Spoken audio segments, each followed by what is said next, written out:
Hello guys, welcome back to our channel panther cube. ఈరోజు మనం ఒక అద్భుతమైన పురాతన ఆలయాన్ని అయితే దర్శించుకోబోతున్నాం.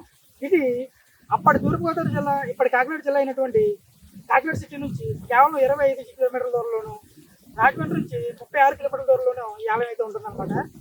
ఇది పెద్దపూడి మండలం జీ మావిడాడ లేదా గొల్లల మావిడాడ అనే పిలువబడే ఊర్లో అయితే ఈ ఆలయం ఉందన్నమాట. ఇది ఆంధ్రప్రదేశ్లోనే అత్యంత ఎత్తైన గోపురాలు కలిగినటువంటి రామాలయం అనమాట. లేట్ చేయకుండా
ఫైనల్లీ మనం కొల్లల మావిడాడలోని శ్రీ కోదండ రామచంద్రమూర్తి దేవస్థానానికి అయితే చేరుకున్నాం. మీరు చూసినట్లయితే నేను ఇందాక చెప్పినట్లుగానే గాలిగోపురం చూడండి ఎంత ఎత్తుగా కనిపిస్తుందో.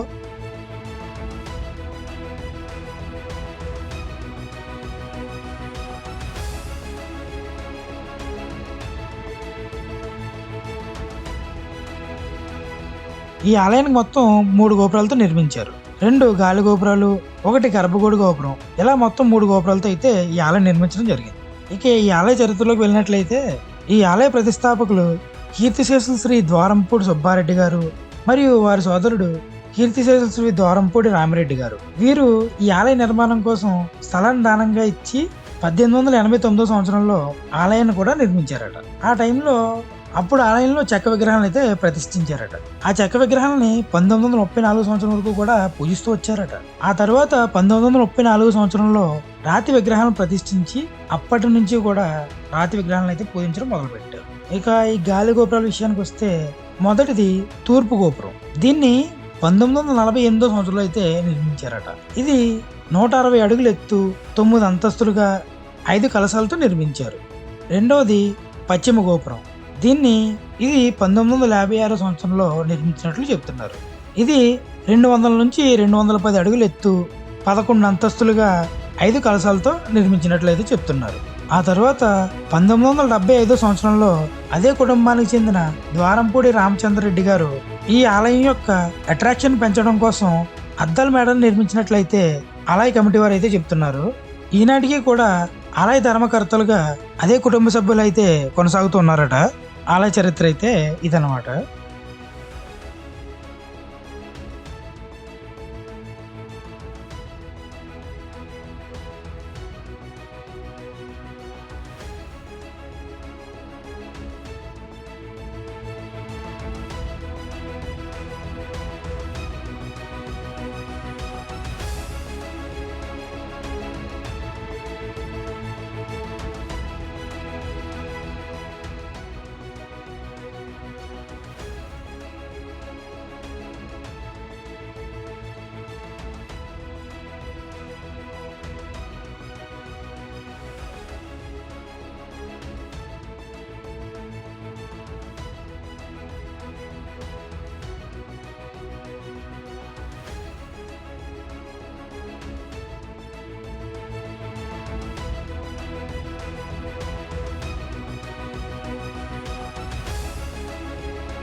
ఈ ఆలయంలో హనుమాన్, సీతా లక్ష్మణ సమేత రామచంద్రమూర్తిని అయితే మూల విరాట్గా కొలుస్తారు.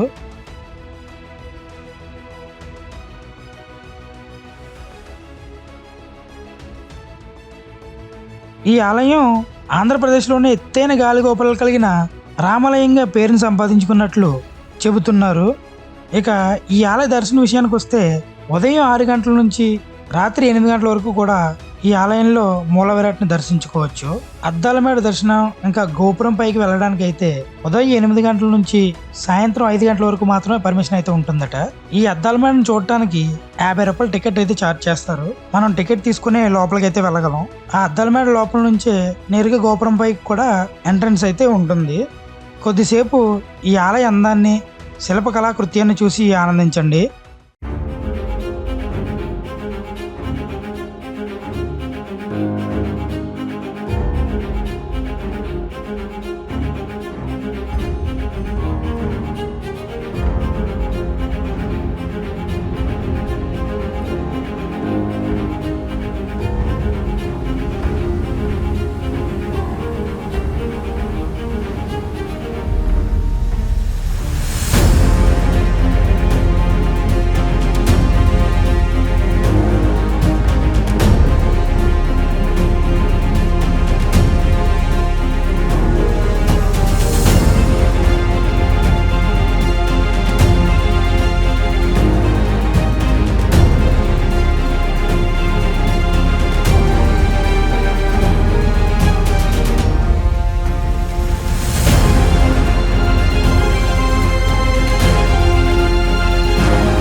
ఇది రామలక్ష్మణులు తాటకిని సంహరిస్తున్న దృశ్యం.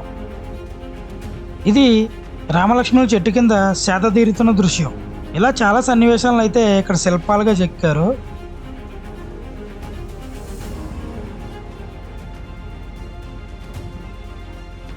ఇది భాగవతంలో శ్రీకృష్ణునికి తులాభారం చేస్తున్న దృశ్యం. ఇది నరసింహస్వామి హిరణ్యకశిపుడిని వధిస్తున్న దృశ్యం. ఇలా రామాయణ, మహాభారత, భాగవతం వంటి కావ్యాల నుంచి ఎన్నో సన్నివేశాలు, దృశ్యాలను ఇక్కడ శిల్పాలుగా చిత్రీకరించి ఈ ఆలయ గాలి గోపురంపై అయితే ఉంచారు. ఈ శిల్పకళ కూడా చాలా అద్భుతంగా ఉంది. ఇక్కడ మనం గమనించినట్లయితే ఈ శిల్పాలను చాలా వాస్తవికంగా అయితే చెక్కారు. అంటే చాలా రియలిస్టిక్ గా ప్రతి చిన్న చిన్న డీటెయిల్ ని కూడా వదలకుండా ప్రతి చిన్న విషయాన్ని బాగా క్లియర్ గా అయితే చెక్కినట్లు మనకి క్లియర్ గా తెలుస్తుంది.